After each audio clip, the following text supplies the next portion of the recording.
volatility, what should be your strategy? Let's try and find an answer to that. We are being joined by Jitendra Sriram, Senior Fund Manager of Baroda PNB Paribas Mutual Fund.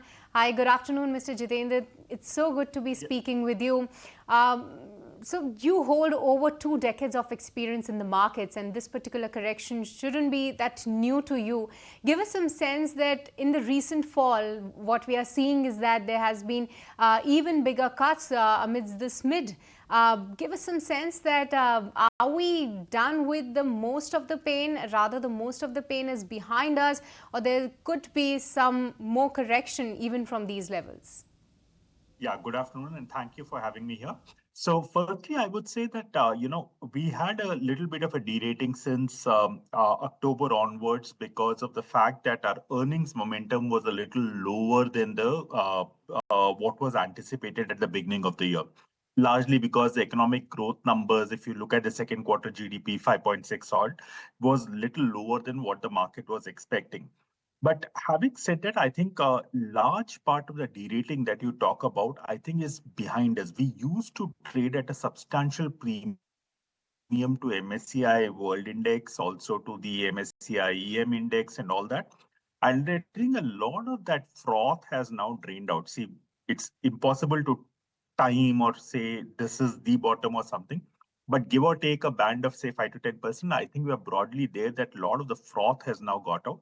And also from a government perspective, etc., I think you are seeing material action starting to come through. So first is, the step up in capex that was flashed on your channel a couple of days back in terms of how the January capex has come through, etc.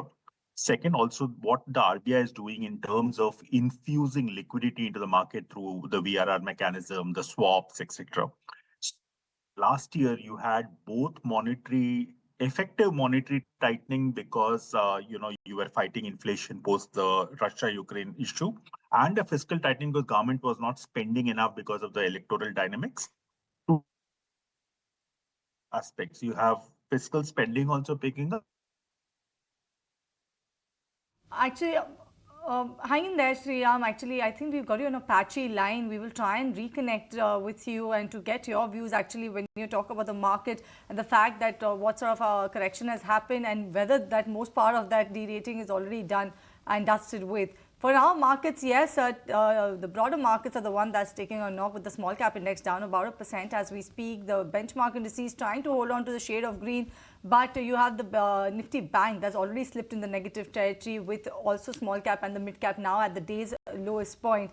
But we believe we have Mr. Sriram back with us. And Mr. Sriram, if you could continue and tell us up to the point that you were making, the line kind of snapped over there. Yeah, so as I was mentioning, from a situation where you had both effective fiscal tightening because the government was not spending enough, and you had the inflation fight back by the RBI, so you had monetary tightness. You are probably seeing a reversal on both the counts. The government is spending more now; they're picking up on the slack in capex, which was there in the first half, and RBI has also, done a CRR cut, a rate cut, change of stance to neutral and all that. So you are seeing both levers starting to play out for the market. So net, we are actually seeing some of the platform for FY26 now being a lot more favorable than what it was last year. Right. So that's the take of coming in the markets, the way how the picture is looking like at this point in time. But would it be fair to say now, given the fact the way how the churn is happening in the market, banking counters especially, the valuations have gotten pretty reasonable. Are you of that camp who would say that go all out and go for banks at this point in time? Very interesting point that you raise. Yes, I would say that the banking sector is definitely looking far more interesting because you don't have the froth of excessive performance on the back of some of these private banks. And now in a situation where valuations have become a lot more reasonable, it's looking a lot more interesting going forward, especially with the monetary ammunition that is coming forth from the RBI. Now, to add to that, there are certain other things that are parallelly happening, which is that, you may have a little bit of softness come through on certain other segments of the market, especially the capital market segments, etc. So, you are seeing some slowdown in QIPs, IPOs, all that kind of thing. which is positive from a secondary market perspective, but it will obviously hurt some of the names in the capital market space, because that fees will no longer be as buoyant as what it used to be. So within the space, I think we have a lot more preference for the banking names itself compared to, say, segments like capital markets, etc. Right, but Sriram, given the recent fall, everybody has been looking about in trying to find out some new opportunities, though the risk appetite is much lower. But give us some sense and your sector preferences in terms of where do you see re-rating happening, some of the sectors which are now available at decent valuations, and where do you believe that there's still froth and there's a case of de-rating? Yeah, so from a re-rating candidate perspective, see, clearly there is this entire segment of quick commerce or the areas of, this consumer services, which is now coming to a stage where from a cash burn situation, they're now moving to a cash generation scenario. So that is something that we clearly see as a key inflection point for a re-rating there. Second, I would say the private banks itself, because of the fact that the business has shifted.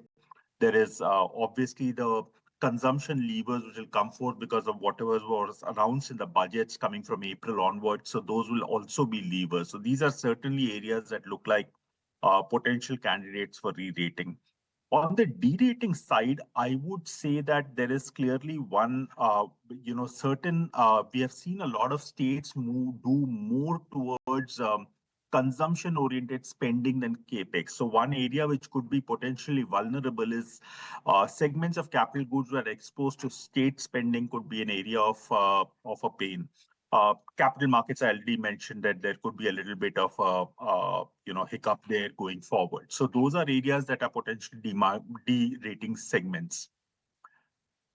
Right. So those are some of the segments that you will likely see de-rating or re-rating. But what's your view coming on the earnings? Because given the fact that for the last 2 quarters, earnings haven't been good. Q4 things don't seem to be that pretty either, because you have a lot of brokerages already penciling in an earnings downgrade cycle actually kick-starting for corporate India. What's your view now on the earnings cycle? Where do you see that headed going ahead?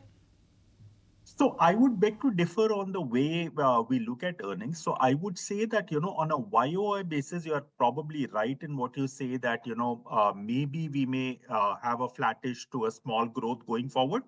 But where I think the platform is being created is that on a sequential basis, from third quarter into fourth quarter, you will probably start seeing a better perk up in growth going forward, because of all the spending, the monetary easing that's going on, and all that will help the markets overall. So I would say that, the platform for FY26 is looking far more favorable. So you're right that, in FY25, probably, which is now becoming more and more a rear view mirror, it's probably going to be a single digit or probably a high single digit growth for FY25. But the platform is said that with a growth in excess of 6.5% for next year, plus the fact that corporate earnings off this low base should be at least knocking or ratcheting up somewhere in the mid-teens, we should be in a reasonable scenario going forward. But before we let you go, Sriram, the other sector I wanted to touch upon with you is the metal pack. Though from the start of this year, Nifty has given very volatile moves and definitely what sort of a correction we have seen. But the metal index has outperformed Nifty with a 15 to 20% on percentage terms. Do you believe that it is still a sector to be in, and in the short term that's expected to do good, or maybe it's time to look out for some other sectors since the sector churning is at play? So I think metals is a very interesting shift happening, which is that, we tend to underestimate some of the initiatives that China is doing. So apart from the reiterating of a 5% GDP growth on that base in the National People's Congress, what has happened is that there is also a lot of infusion of capital because of the stimulus that they announced in September last year, almost 5% of GDP. So it's going into provincial governments, it's going into recapitalizing the banking system, etc., etc. So what we are seeing is that the metal segment is showing some signs of life back again. Also, do remember that they are dollar price takers. Most of the prices are dollar linked. So, to an extent, I think metals could have some more legs to run. And now, with Europe talking about upping their defense spending, you could have another tailwind for the metal space coming from there as well. All right, Mr. Sriram, we'll leave it there. Thank you so much for joining us in ET Now to talk about the strategy for the markets, which sectors are likely to see re-rating and de-rating as well. Thank you so much for joining us on the show. And on that note, we slip into a break on this edition of Markets at Noon.